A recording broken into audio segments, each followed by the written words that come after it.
దేవుడు మనకి ఈ లోకంలో మంచి జన్మనిచ్చాడు. ఆ తర్వాత మనల్ని ఉన్నతమైనటువంటి స్థితిలోకి తీసుకొని వచ్చాడు. ఊహించని రీతిలో ఎన్నో అద్భుతాలతో, ఎన్నో గొప్ప గొప్ప కార్యాలతో సత్కరించాడు. అటువంటి దేవుణ్ణి ప్రతి దినము, ప్రతి క్షణము, అనుక్షణము స్తుతించినా కూడా అది ఇంకా తక్కువేనండి. ఎందుకంటే దేవుడు అసలు ఊహించని రీతిలో, ఊహించని విధంగా ఎన్నో అద్భుతాలను చేస్తూ ఉన్నారండి. ఎంతో పైకి లేవనెత్తుతున్నారండి. ఒక దేనికి పనికిరాని సమాజంలో అనుకున్నటువంటి దానిని నన్ను ఈరోజు దేవుడు ఎంతో ఉన్నతంగా లేపాడండి. దేవుడికి నేను కృతజ్ఞరాలు.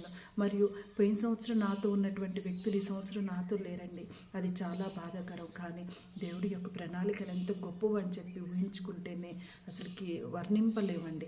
కావున ఉన్నటువంటి జీవితంలోనే సంతోషంగా జీవించుదాము, ఆనందంగా ఉందాము, అందరినీ ఆనందపరుద్దాము. We miss you Roopa.